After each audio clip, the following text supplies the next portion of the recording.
If we've really learned anything over the span of the Yu-Gi-Oh! Trading card game, it is this beautiful event right here. The World Championship tends to kill a lot of things that kind of walk through the doors. And Infernity was no exception to those rules. Infernity was literally shotgunned through the brain. Everything was splattered everywhere. And for the longest time, people thought that the deck was dead. But what really has changed in today's environment?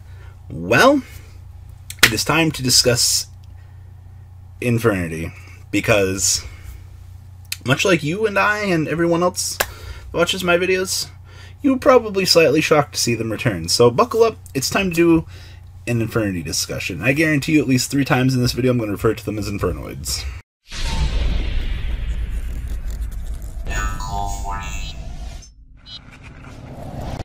Alright, so a lot of you guys are always constantly asking me to do discussions on things, and today we're going to talk about Infernoid. But first off, one of the coolest things I actually have in my collection, this is a Worlds 2004 Visitor Pass. I picked these up many years ago. I had 2 of these. The other one's disappeared. I kind of like taped it up to like preserve it, but it was also kind of like taped to the side of my desk here. You know, July 25th. The hall was opened from, what is that, 8 until 6 p.m. and then pass to be worn at all times. Pass will not be reissued. Just a little cool piece of history here, and I figured it would be good to hold this up when we're talking about Worlds and how things get neutered. So, next topic on the agenda. You guys saw the Infernity deck list yesterday. I told you, I'm gonna fucking... My brain is thinking about Noids, but we're talking about Infernities. And here to help me talk about Infernities is the best crown ever. So, this deck got neutered on the list. It's what? 3 Necromancer at the moment. 1 Archfiend. 1 Barrier. 1 Launcher. That's literally all that this deck has in its arsenal. And Infernity, they've always been one of those decks that kind of comes out of the woodwork. Now, I know there have been other YouTubers who have loved this archetype. I believe Farfa is his name now. You guys know who I'm talking about. He loves Infernity Archfiend. So to kind of see this archetype come back, I mean, like, I'm not against Infernity being a good deck, not by any stretch of the imagination. You have to understand that Infernity's been the culprit of many degenerate combos throughout the course of the game. And I don't necessarily condone, you know, the actions of them coming back. It is essentially what it is. So, what's the point of making this video? If you're a new player, you might want to read up on the loop. After we did the deck profile yesterday and uploaded it, I went and researched a few of the combos. There are a lot of firewall combos. Like, depends on the build and the tech choices. There's a lot of things that deck can actually do. I'm actually kind of shocked. And it was literally underneath the nose of a lot of people. Now, the TCG version of the deck is playing double Broad Bull, which essentially allows you to search for the scales, the Beast Warriors.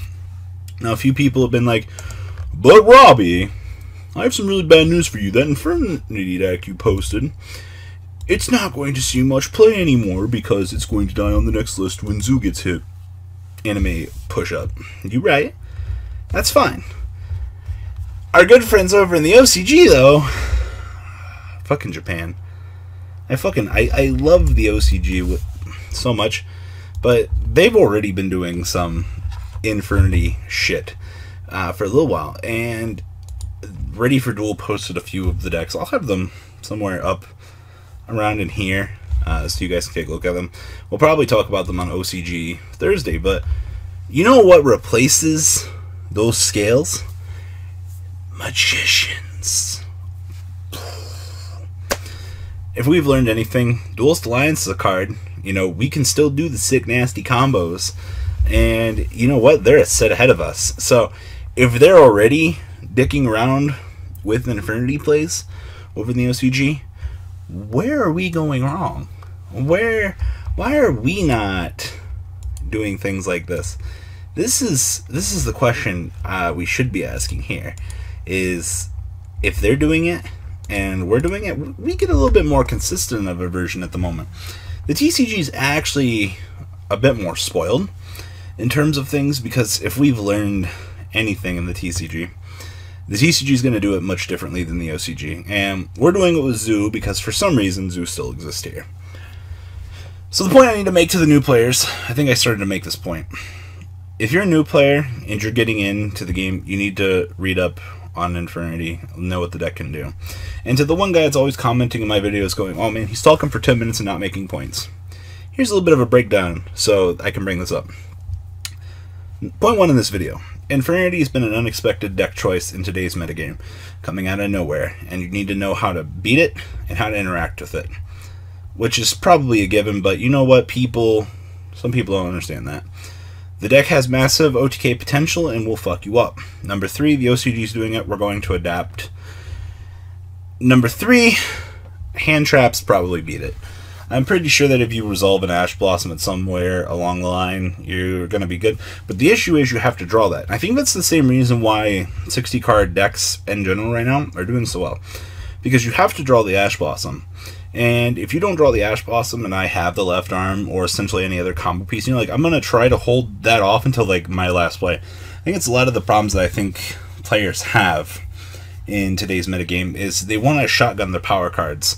And they don't want to bait out the opponent's resources, which is generally a really bad idea in the game of Yu-Gi-Oh!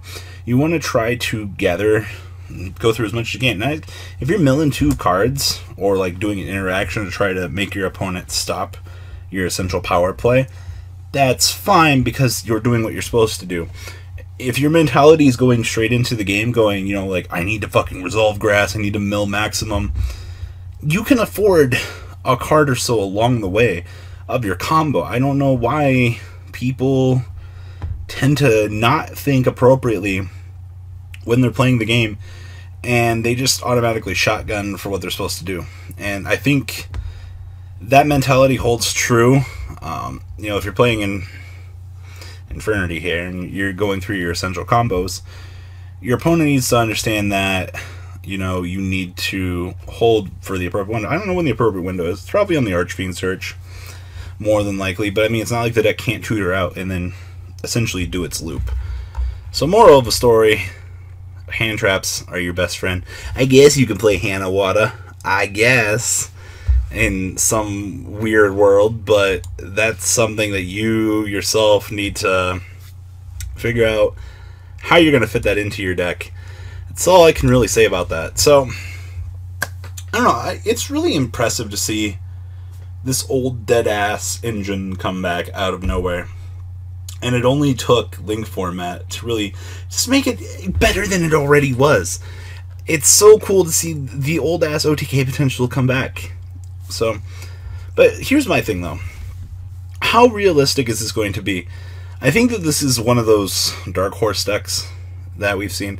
You guys know, like, how the OCG had, like, the triple Psy-Frame deck. I think this just might be the flavor of the month. People are looking to their degeneracy. They're like, yo, like, I need some diversity in my life. You know, I'm pretty sure when Sam made top 16 with the list, I'm pretty sure he's not going to be the only one to do relatively well with the deck anytime soon, but I'm pretty sure with the people he was playing and the people he was playing against, surprise factor is a massive pull, especially in this game, much like anything else. And I'm really sure that it caught a lot of people off guard. Just, who the fuck's going to play Infernity in 2017? You know, let alone, I'm pretty sure that this deck might survive this list, because I don't think a lot of the TCG, when they're getting ready to plan for the next ban list, is going to be thinking, Infernity is a good deck. Now, this made one top 16 at a regional. Also, top 16 isn't a regional top. I don't give a fuck what you say. The only tops that count are the ones that you got to play them at. And I'm sorry to tell a lot of you guys that. Pet peeve of mine, getting really annoyed with people that are like, I topped the regional. I'm like, oh dude, how'd you finish? You're like, top 32. I'm like, it's not how this works. We'll discuss that for another day. So, as I said, how are you guys citing for this? What appropriate actions are you taking? You know, maybe DDD Ground's going to come back. Really interesting choice, but I mean, if 60-card decks are showing back up in the metagame, You know, having everything be removed from your opponent's resource pool is definitely not an incredibly horrible idea, and it'll totally ruin the game state for your opponent. I love when your opponent's not going to have a massive good time. Don't you guys? So, that's all I got to say about this. Guys, leave a comment down below. Tell me what you guys think. Of course, the one guy also is going to comment, Robbie didn't make any points in this video. Yeah, I just wanted to do a little discussing that, hey, guys, you need to be aware that Infernity's back. It's a deck choice. You know, we need to start taking actions, figure out what we're doing to beat this deck, and, you know, you need to be aware that it's an actual deck. You know, I can't just sit here and be like, oh, this is stupid, I already knew this. Yeah, I'm spoon-feeding you additional information. Deal with it. Alright, guys, deuces. The ride never ends, guys. Make sure you enable those notifications to get the latest videos that are being posted on this channel. Make sure you guys check out VanCole40 for my Cardfight Vanguard channel. And join me and House of Champions on the Zodiac Duelist TV Twitch stream. We'll be interacting with our audiences. And please check out No Limit Gaming and LGTCG.com for the cheapest trading cards on the market. Thanks for watching, guys, and please have a good day.